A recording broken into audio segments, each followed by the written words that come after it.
Let me welcome you to my channel.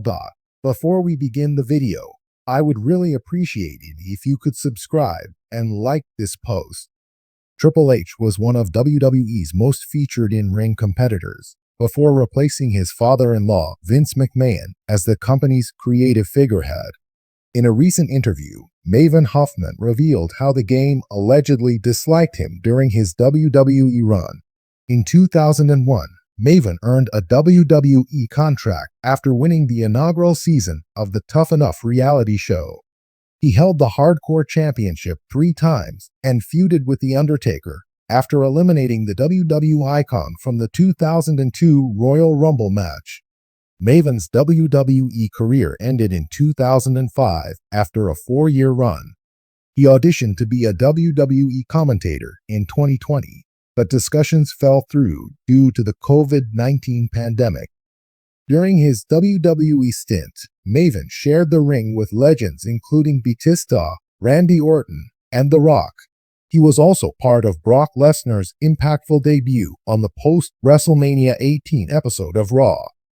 While Maven's path to WWE stardom was unconventional, he believes Triple H would have taken the same opportunities had they been offered to him.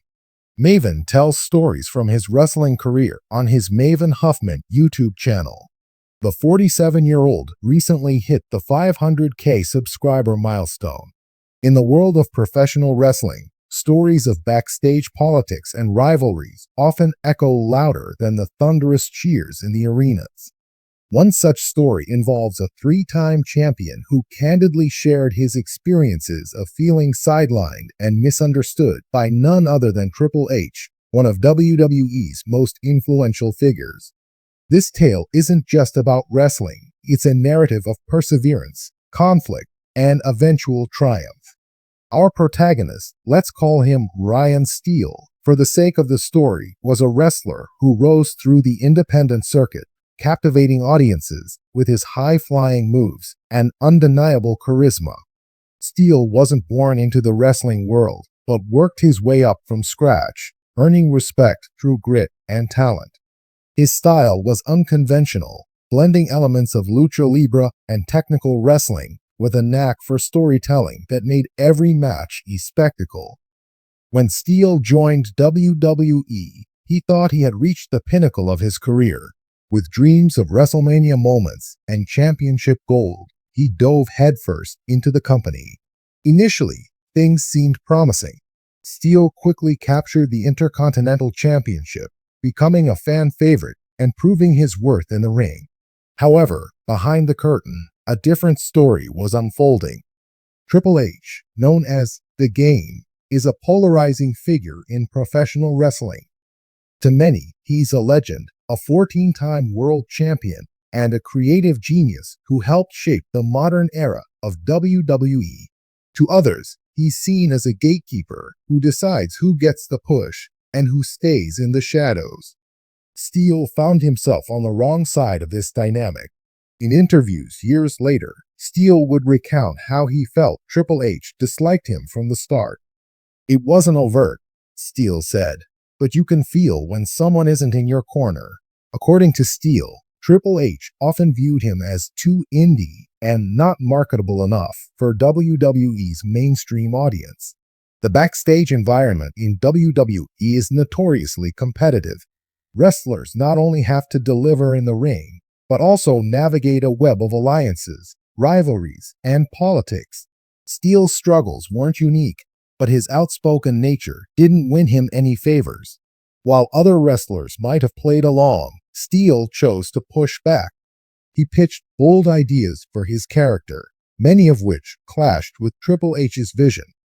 "I remember pitching this storyline where I'd feud with a top heel and eventually win the WWE Championship," Steele said. The creative team loved it, but Triple H shut it down. Steele's frustration reached its peak when he was sidelined during a major pay-per-view. Despite being one of the most popular wrestlers on the roster, he was left off the card, while others, whom he felt were less deserving, took center stage. "That was the moment I realized it wasn't about talent," Steele said. "It was about who was in Triple H's good graces." Rumors began to circulate among fans and wrestling insiders. Why wasn't Steel being utilized more prominently? Some speculated it was his refusal to conform to WWE's strict image. Others blamed Triple H's apparent bias against wrestlers from the independent scene. Whatever the reason, Steel's career seemed to stall, and his frustration grew. Despite the challenges, Steel refused to give up. He channeled his frustrations into his performances, delivering some of the best matches of his career. Fans rallied behind him, creating a groundswell of support that WWE couldn't ignore. Social media campaigns and vocal chants during live shows forced the company to give Steel another shot. In a surprising move, Steel was placed in a high-profile feud that culminated in him winning his third championship. The victory was bittersweet. It felt like validation, Steel said, but I knew it wasn't Triple H who made that call. It was the fans. They forced his hand. Steel eventually left WWE, choosing to pursue opportunities where he had more creative freedom. Reflecting on his time in the company, he acknowledged the role Triple H played in shaping his journey. Do I think Triple H disliked me? Yes. But do I think it made me tougher? Absolutely. He didn't hand me anything, and that forced me to fight harder. Outside WWE, Steel became a star in promotions like AEW and New Japan Pro Wrestling, where his talents were celebrated. He even returned to WWE years later, this time as a seasoned veteran with the respect of his peers and fans. Steel's story is a testament to resilience in the face of adversity.